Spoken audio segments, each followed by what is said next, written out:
नमस्कार, स्वागत है आपका बॉलीमिथ पर। दोस्तों, स्टार प्लस का आइकॉनिक शो क्योंकि सास भी कभी बहू थी सीजन 2 अब सिर्फ सीरियल नहीं रहा है, अब ये बन चुका है daily dose of drama with extra masala. कहानी इतनी मजेदार मोड़ ले रही है कि दर्शकों का इंटरेस्ट ऐसे बढ़ रहा है जैसे शादी में फ्री का खाना देखकर लाइन बढ़ जाती हो।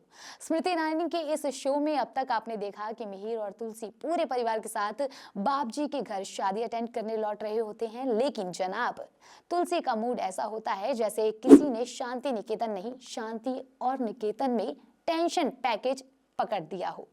तुलसी रास्ते पर मिहिर से कहती है, मुझे छोड़ दो, मैं बस में चली जाऊंगी। मतलब अब बस भी ज्यादा सेफ लग रही है, लेकिन मिहिर भी ठान लेता है, मैं तुम्हें अकेले नहीं छोड़ूंगा। मुंबई पहुंचते ही तुलसी बोलती है, अब मुझे जाने दो। मिहिर कहता है, जहां जाना है मैं छोड़ दूंगा। तुलसी तुरंत जवाब देती है, पिछले 6 साल से जब सब कुछ अकेले ही कर रही हूँ। Emotional dialogue alert. फिर तुलसी मिहिर को याद दिलाती है, अंगद को तो तुमने पहले ही खुद से अलग कर दिया है, ऋतिक का भी बुरा हाल हो गया है, लेकिन अब कम से कम परी को बचा लो। वो मिहिर को सीधा सच बोल देती है, तुम्हारे घर में तुम्हारी बेटी के साथ क्या हो रहा है और तुम्हें कुछ पता ही नहीं है।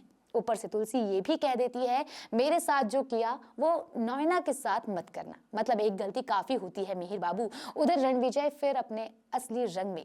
एक बार फिर रणविजय परी पर हाथ उठाने की वाला होता है, तभी ऋतिक की एंट्री हो जाती है। ऋतिक रणविजय को रोकता है और गुस्से में पूरा मामला मिहिर को बताने की कोशिश करता है, लेकिन मिहिर बोल देता है, जाने दो, पति पत्नी का मामला है। ये सुनकर रणविजय अंदर ही अंदर लड्डू फूटने लगता है, लेकिन तभी मिहिर गेम पलट देता है। वो अपनी बेटी परी को स्लीपर देता है और कहता है, इसे पहनने के लिए नहीं, रणविजय पर चेक करने के लिए दिया है।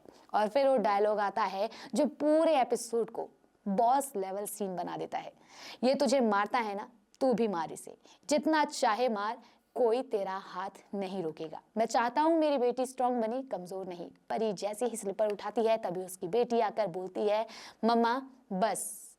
परी का हाथ रुक जाता है और वो अपनी बेटी को गले लगा लेती है। माँ बनाम बदला। माँ जीत जाती है। इधर तुलसी अंगद और वृंदा को सच बताती है। अंगद बोलता है, पहले ही समझाया था लेकिन उसने सुना नहीं। वृंदा तुरंत जवाब देती है, पहले नहीं समझी इसका मतलब ये नहीं कि आज उसके साथ गलत होता रहे, हम साथ नहीं देंगे। Strong support system alert. अब बताइए, क्या मिहिर सच में बदलेगा? क्या परी कभी अपने लिए खड़ी हो पाएगी? और क्या तुलसी वापस शांति निकेतन लौटेगी या फिर कहानी और भी ज्यादा उलझेगी? कमेंट में बताइए, क्योंकि सीरियल में ड्रामा चाहे जितना हो, लेकिन आपकी राय सबसे ज्यादा जरूरी है। तो देखते रहिए बॉलीमिथ, हम लौटेंगे नई अपडेट के साथ। For latest Bollywood news and updates, please subscribe to Bollymith.